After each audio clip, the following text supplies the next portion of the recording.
how you can change your Facebook's page URL. Now before we start, if you are new to our channel, just head down below and hit the subscribe button so you don't miss out on any of our future videos. Now let us begin.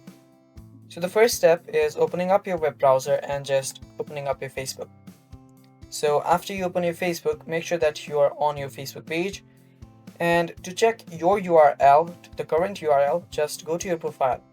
And you can see on the top right here, this is your current URL.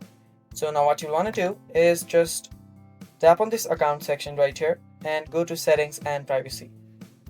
Now when you're on settings and privacy, just tap on settings and you'll get redirected to this page right here. So after you're on settings, just go to page setup, and after you're on page setup, you will see the name option right here. Tap on view. After you tap on view, you will see the username. Now right here, what you'll need to do is tap on edit and you'll need to change the username.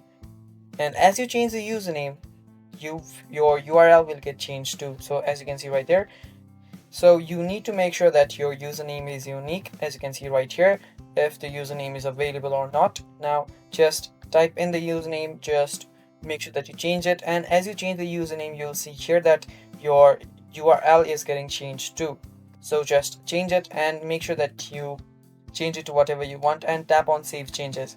And after you do that, you'll need to type in your password right here, and after you type in your password, your URL and your username will get changed. So yeah, it's basically that simple, guys. I hope you guys understood this, and if it helped you, don't forget to leave a like down below and stay tuned for more. Bye bye.